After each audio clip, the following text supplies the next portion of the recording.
everyone. Welcome back to David Berry 75's channel. And I'm Toni, your guest reader. And again, if you'd like to guest read, go ahead and contact David either at his email, which he'll probably display down there, or contact him in Discord. There's definitely a lot of material to cover that we can all participate in. All right, Chapter 5, To Be or Not to Be. This traditional question, posed by Shakespeare, is also one of the basic elements on which the student of Hermeticism must work. At first glance, the question seems to be the framework for a decision to live or die. No one thinks that he is not, from the moment he has evidence of existence, sees himself and realizes he possesses a material body which occupies space. Any normal human being who asks himself, am I or am I not, must reply affirmatively. Nevertheless, Hermeticism affirms the sapience is not. How can this be understood? Only through greater precision and depth in the comprehension of related concepts, for it is necessarily to work with two philosophical triangles, which follows. Sapiens has a physical body with a divine spark of spirit and a physiological I or personality. If we ask if so-and-so is, and we refer to the body and the psychological I, we must reply in the affirmative. On the other hand, if we refer to the spirit or superior I, our reply will be no. In order to understand this, we must realize that we are speaking of a person and that this person lives in the material world, in a material body. The body is clearly seen and cannot be denied as it occupies space. The physical I of this body also consistently manifests itself. Perhaps it is never otherwise, and we have evidence of this. Nevertheless, the superior I, or the spirit, in spite of being incarnated in matter, lives in its own life, in its own related world. This superior I is not manifested in the body or the real world, and therefore it is not in the material reality of the present time. It is certain that for those people who do not believe that the spirit or the spirit in sapience exists, this explanation has absolutely no value. Those individuals must ask themselves the following questions. Who am I? Surely I'm not the body, nor am I so and so. Could I be the thinker? Who am I? Continuing along this line, we maintain that the spirit or immortal essence, the superior I, lives in a mysterious limbo to which we have no access. From that limbo, a fine thread reaches to the psychological awareness, giving the individual a sense of spirituality. Nevertheless, the spirit is never manifested in the individual's brain, and as a result is never manifested in the concrete reality of the material world. Therefore, if I ask myself, am I or am I not, the question refers to the essential being, that I am not in the material world where my physical body lives, in the reality of the present time. And as it is of no use to me to be in limbo, I must accept that 7 a.m. not. On the other hand, so-and-so, my psychological I, is and exists to a certain extent in material reality. This brings us to the basic objective of true occultism, the esoteric and not esoteric, which is 1. The sapiens be transformed into man. 2. That this man be spiritual. The main goal of Hermeticism is spirituality, about which there are many mistaken ideas. For the majority of people, spirituality is a mysterious mystical state in which the individual reaches absolute purity, abstention from meat, abstention, uh, abstination from meat and alcohol, sexual chastity, and a life apart from material existence, living in an ocean of kindness, love, and renunciation.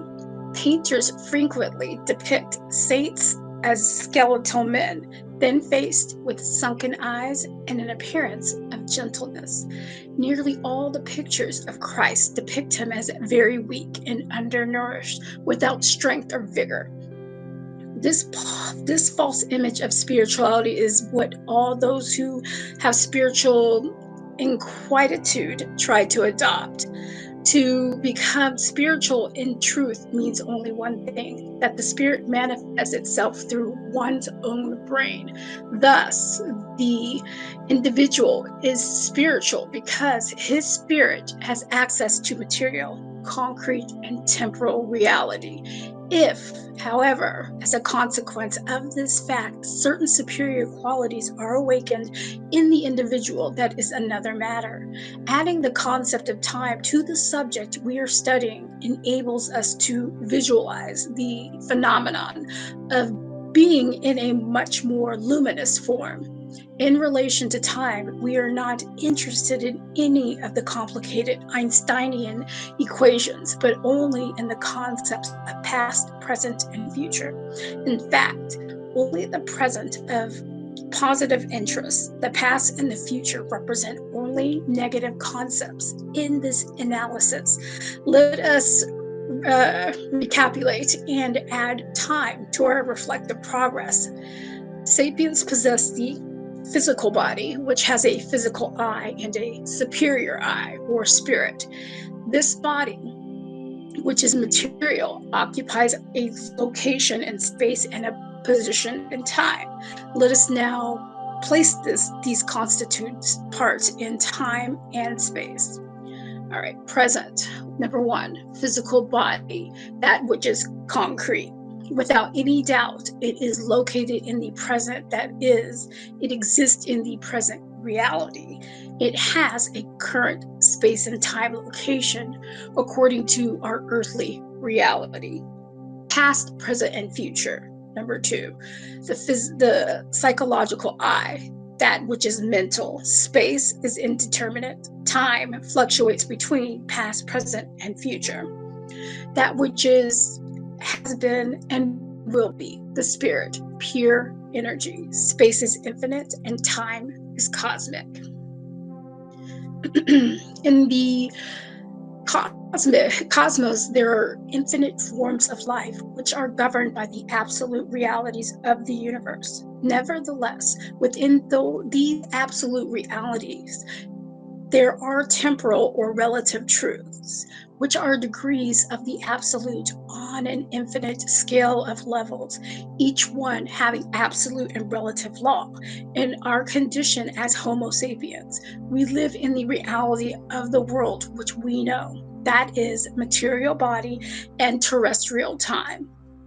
If we were to live on a distant planet, we might perhaps have an etherical or gaseous body and a time adequate for the planet on which we live. Therefore, our fundamental reality as sapiens is the material world of planet Earth, governed by terrestrial time, measured by terrestrial clocks. This is our concrete reality as concerns our life in a biological body. Carefully follow the development of this subject. We will reach the following conclusions. Number one, our physical body lives adjusted to the absolute reality of the vital conditions which govern our existence. Terrestrial time passes with respect to our body, according to the hands on the clock. Two, our physical eye is a fan open towards the past, present, and future. It is never completely in the present, in the past, or in the future. With respect to time, it is different from the physical body. It has a different location in time. Number three, our spirit lives in cosmic time, but in itself is beyond time. It is what it is what is, what has been, and what will eternally be. Our inability to be spiritual resides in the fact that our spirit and our body do not coincide in time. Therefore, there can be no communication between them to make our spirit and body coincide. There are two basic methods: A, chaos; B, order. Both systems require a mediator or intermediary as the contact between body and spirit. In case of A, chaos, the individual uses his subconscious, in which the past, present, and future coexist, to unite with the spiritual. It is called chaos because it produces disorientation in time and space, which may affect the material conditions of an individual's life, but increases his spiritual illumination. In B, order, an artificial mediator is created by means of their theurgy, but it is superconscious, not subconscious. Further on, this will be explained in more detail. Each method attempts to bring the spirit to the temporal reality of the physical body, because the reverse cannot be done. In order to explain the mystery of being, the student must zealously study the concepts of being and not being. The student must identify himself with these states. Being naturally corresponds to reality, and not being corresponds to fantasy. Stated in other ways, all that is fantastic in the sense of illusory fantasy is not, as this corresponds solely to a subjective vision of the individual.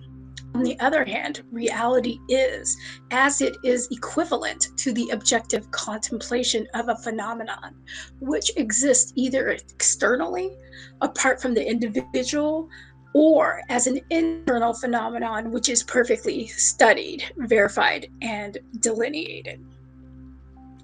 It is humbling to observe how much the human being lives in a purely fantastic or illusory subject personal world without ever encountering concrete and objective reality. This is explained by Sapiens' dreamlike state, as each person has a world of dreams or personal fantasies corresponding to his desires or fears. Thus, to a certain extent, each person lives in his own fantasy world, imaginatively created according to his unconscious needs. There is an absolute key which gives us a reference point for understanding the mystery of being, and this key is expressed in the following Hermetic concept: the only reality is the present moment. There is no past or future, both are illusory. The past exists and the future will exist. What is the present? The present is the exact point of union between past and future.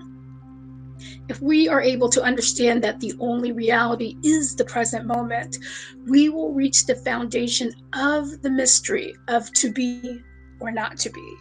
Life is composed of real, absolute, and implicable nature by dreams and time. In this life, we are faced with fantasy modules and reality modules. Each module is always made up of three elements: time, space, and individual. And these three elements are combined. The person either is or is not. In order to understand this, we will constitute the following image of the world. 1. A space apparently immutable and immobile. 2. A tape like that of a computer. The tape is divided into spaces marked like a measuring tape. Each degree corresponds to a second, and this system moves along the immobile space at the speed of 1 degree per second. In this case, it does not matter whether the space or the time moves. All that matters is that one of them moves. Number 3, man standing upon the earth, part of space, along the time band. We must realize that there are many time bands in the universe, one for man, another for minerals, animals, planets, galaxies, etc. For our purposes, we are only interested in one, the time band for man. Suppose this human time band is moving at a rate of 1 degree per second, and that man is standing alongside the measure and must walk in step with it. Let us stop the system for a moment and make a red mark on the tape exactly in front of the man, and then start the system up again. To the extent that the man remains on the red mark, he will live in reality. That is, the man is. On the other hand, upon leaving the mark, either by going backward or forward with respect to it, the man is not. Coincidence with time takes us toward the reality of our existence. A lack of this coincidence takes us towards an existence of fantasy. Furthermore, it is necessary to add a missing element to complete this module. The missing element is the physical and the psychological activity of the individual at a given moment. The following example illustrates this. So and so, knowing the secret of time as explained here, reaches complete coincidence with time at this moment. What would his situation be?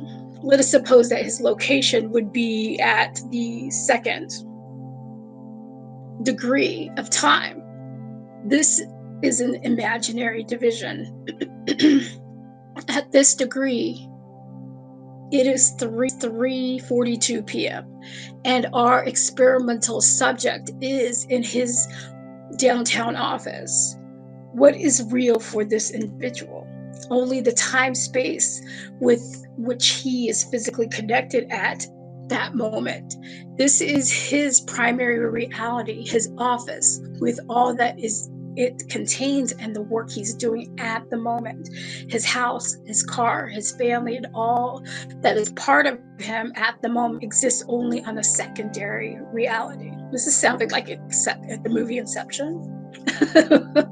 Okay. Okay. There are elements with which the individual will make contact in the near future, but which for some reason do not exist at that moment, as the only reality is the present moment. Now, to the extent that the subject psychologically projects his awareness towards a secondary reality or towards a fantasy to what is not involved in his space-time at the moment, the individual will no longer coincide with time and will unfailingly fall into the power of dreams, fantasy, and unreality.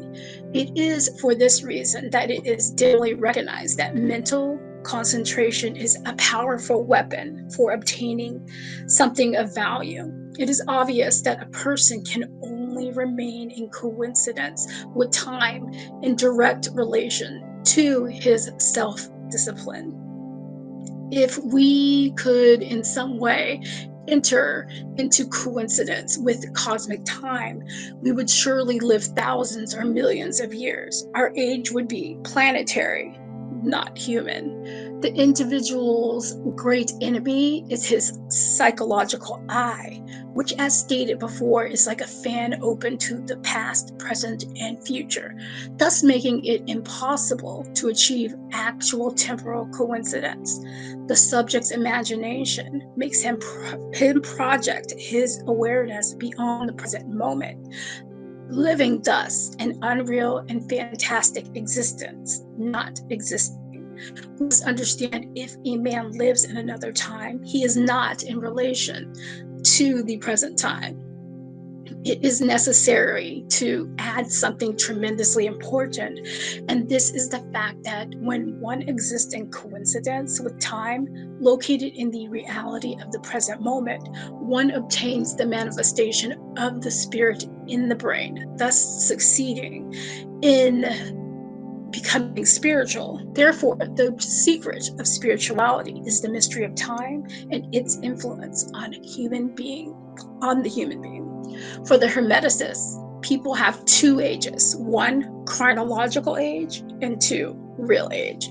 Chronological age is that which we all know. Real age is the sum total of all those tiny moments in which the spirit is manifested through the brain, and therefore has access to concrete material reality. For different reasons, some accidental and others that can be attributed to the individual himself, the spirit has some corporeal manifestations. Nevertheless, these are so rare and brief in most people that the real age of 40-year-old person may only be 6 months, weeks, days at a time, only hours. The real age is obtained by adding the space of time during which the spirit was manifested, moments in which the person acquires, in spite of their brevity, an increase in elevation of his awareness. This reveals to us part of the methods employed by Hermeticists in the spiritual development of students, because obtaining the manifestation of the spirit and maintaining this condition is inevitable a process of authentic evolution. Nevertheless, this is a long and painful process, as it involves the transubstantiations of the verb. Hope I said that right. That is, the verb of spirit should be converted into flesh and blood. That is what Jesus taught his disciples during the Last Supper, when he gave them bread and wine, saying, "Drink, for this is my blood. Eat, for this is my body." Very few accept that this statement is literal and not symbolic. The majority will not understand what has been said here, in spite of the simplicity of the language. Rewrite for a minority, but the language of the majority, in order that everyone may have the same opportunity. A reality module is composed of the following elements. 1, the subject is the correct space and time. 2, what is contained in the space indicated above, material and psychological things. A fantasy module contains 1, the subject is in the incorrect space and time. 2, the material and non-material things contained in that space. It is unnecessary to add that reality module are rare exceptions.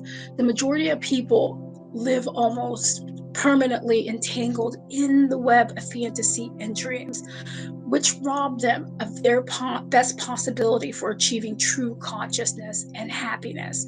Although this phenomenon is stated clearly and people are warned of this danger, only a small majority understand their precarious situation. Let us recall the wise words of Jose Ortega y Gasset in one of the paragraphs from his book, The Revolt of the Masses, when he says, "All the matters about which science speaks, whatever these science be, are abstract, and abstract things are always clear, so that the clarity of science is not so much in the heads of scientists as in the matter of which they speak. What is really confused, entangled, is the concrete, vital reality, always a unique thing. The man who is capable of steering a clear course through it, who can perceive under the chaos presented by every vital situation the hidden anatomy of the movement. The man, in a word, who does not lose himself in life, that is the man with the really clear head. Take stock of those around you, and you will see them wandering about lost through life like sleepwalkers in the midst of their good or bad luck, without the slightest suspicion of what is happening to them. You will hear them talk in precise terms about themselves and their surroundings, which would seem to point to them having ideas on the matter. But to analyze those ideas And you will find that they hardly reflect in any way the reality to which they appear to refer. And if you go deeper, you will discover that there is not even an attempt to adjust the ideas of this reality. Quite the contrary. Through these notions, the individual is trying to cut off any personal vision of reality of his very own. For life is from the start a chaos in which one is lost. The individual suspects this, but he's frightened of finding himself face to face with this terrible reality and tries to cover it with a curtain of fantasy where everything is clear. It does not worry him that his ideas are not true. He uses them as trenches for the defense of his existence, as scarecrows to frightening away reality. The man with the clear head is the man who frees himself from those fantastic ideas and looks life in the face, realizes that everything in it is problematic, and feels himself lost. As this is the simple truth that is life is to feel oneself lost, he also accepts it already began to find himself, to be on firm ground. Instinctively, as do the shipwrecked, we will look around for something to cling to, and that tragic, ruthless glance, absolutely sincere, because it is a question of his salvation, will cause him to bring order into the chaos of his life. These are only genuine ideas, the ideas of the shipwrecked. All of the rest is rhetoric, posturing, farce. He who does not really feel himself lost is inexorably lost. That is to say, he who never finds himself, never comes up against his own reality. This is true in every order, even in science, in spite of science being in its natural nature of escape from life. The majority of men of science have given themselves to it through fear or facing life. They are not clear heads, hence their notorious ineptitude in the presence of any concrete situation. Our scientific ideas are of value to the degree in which we have felt ourselves lost before a question, have seen its problematic nature, and have realized that we cannot find support in accepting notions, in prescriptions, in proverbs, nor in mere words. The man who discovers a new scientific truth has previously had to smash to atoms almost everything he has learned, and arrives at a new truth with hands stained with blood from the slaughter of 1,000 platitudes. In a brilliant manner, although profane and not hermetic, Ortega y Gasset elucidates the difficulty of finding clear heads, as he called them. The man is lost beneath the superficiality of his own thoughts and fantasies and never reaches the reality of life. Common man has never suspected the magnitude of his going astray in the world which surrounds him, as his fellow man lack orientation as much or more than he himself does. Unfortunately, schools and universities offer no guidance in this respect, least of all regarding ethical and moral codes, or through law or rules instituted by society. To be guides, they would have to be designed by clear heads, which are certainly not abundant.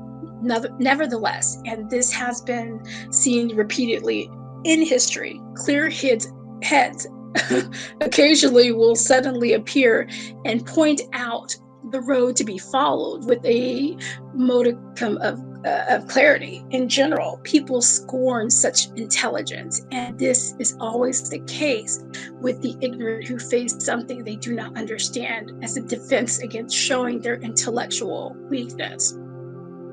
Our world is, at least for the moment, a planet of cripples who believes themselves to be perfectly healthy because they are unaware of any other condition.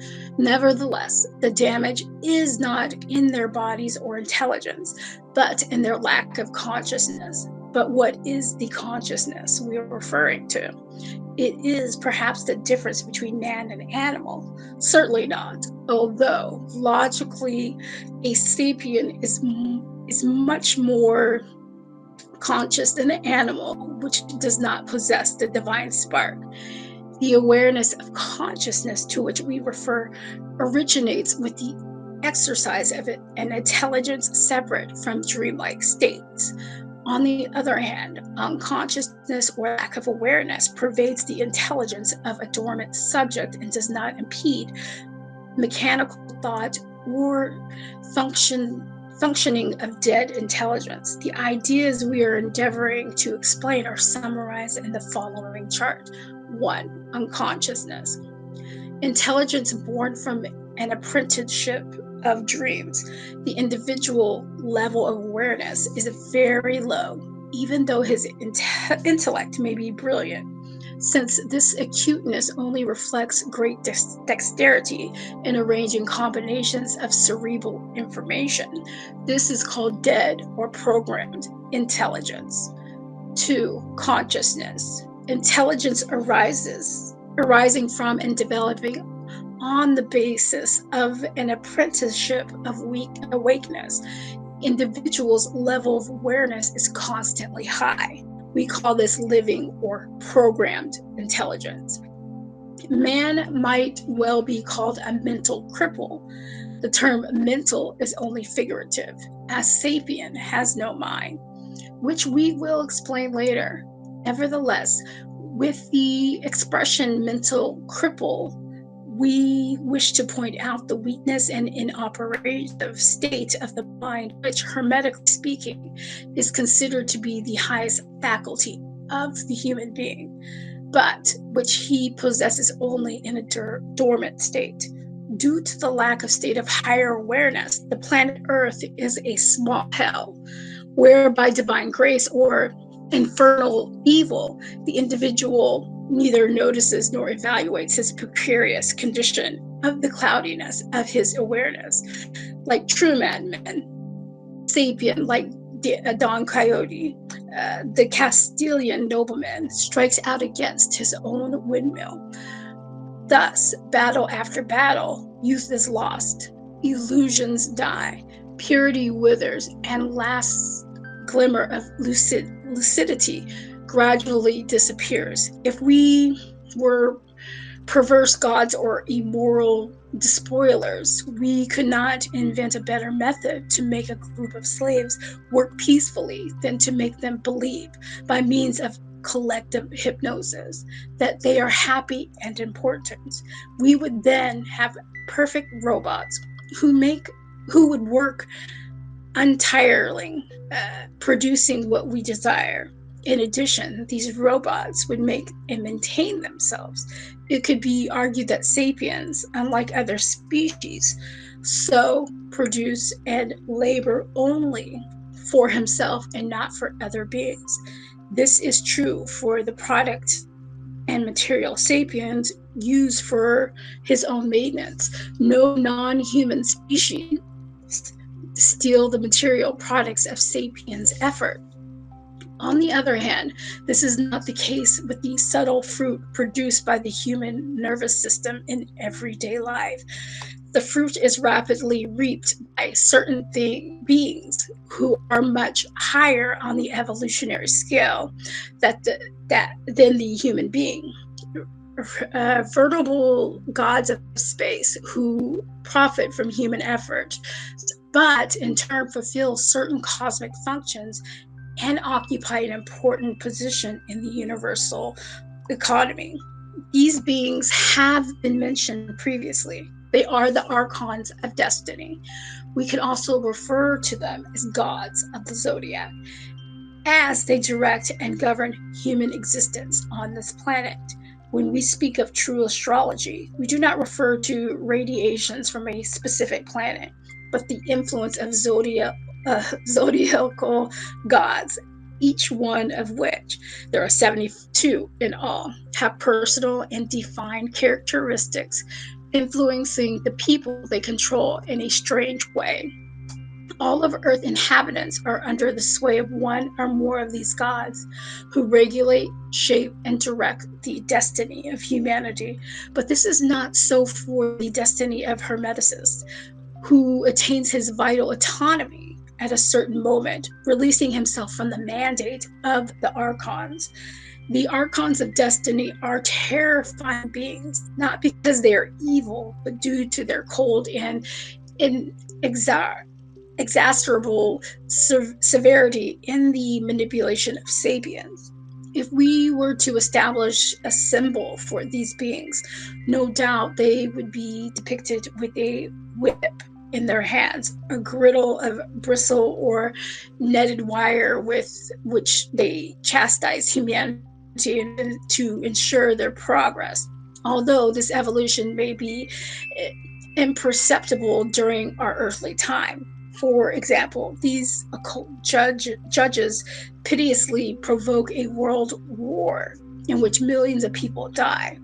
For them, these dead are of no more importance than that assigned by sapiens to thousands of animals they sacrifice daily in order to feed. Sapiens, in his extreme fight for existence and his various relations with the natural and social environments surrounding him, inevitably experiences all kinds of tribulations, suffering, deceptions, and other experiences, both pleasant and unpleasant. As a consequence, his emotional and nervous systems develop certain embodiment elements that are extremely powerful and which abandon the human body in the form of vibrations.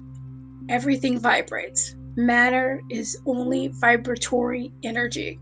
These vibrations are transmitted through antennae incorporated in the biological unit, which are tuned to the frequency of the archon, who then reap this power and use it for the purpose we cannot divulge. Again, stating that they accomplish a cosmic function. And it is thus that Sapiens is unwittingly stripped of the most noble product he has produced, the final distillated of human experience, the broth in which lies the blood, the soul, and the very life of the individual. The individual lived for this, suffered, loved, enjoyed, worked, built things, went to war, studied, investigated, only to prepare the golden broth of his life. We must understand that the central computer only exists in relation to the archons of destiny as an instrument to control sapiens. The object of life, the reason for which sapiens, who was created, is not for him to enjoy life in the golden of the Lord, but rather to be a pawn in his vineyards, a worker so perfect he can act as cultivator and food at the same time. If man could prevent his golden broth from being stolen with this vital product, he could become equal to the gods, rapidly evolving by integrating himself within himself the products from the chemical laboratory of his physical body. This is exactly what is done by the students of Hermeticism, who is temporarily freed by the archons of destiny. The individual, by virtue of his understanding and responsibility, has no need for an overseer with a whip in hand to oblige him to evolve through suffering, as he takes responsibility for his evolution into his own hands, and if he deems it necessarily, submits himself to the same temporary suffering in order to attain eternal happiness. This is in contrast to the profane worldly persons who chooses fleeting pleasures at the expense of eternal suffering. If the student fails or turns aside from his path, abusing his temporary freedom, the archons again take him under their control, punishing him very severely. From another point of view, we can see how certain countries are chosen by the archons for a veritable martyrdom. Furthermore, one should not believe that this suffering is futile, as such a sacrifice generally brings about a moral, material, spiritual, and intellectual rival of the population by virtue of the law of suffering. So it is that after wars, we notice a rapid rebirth toward a higher state. That is a high price to pay for evolution.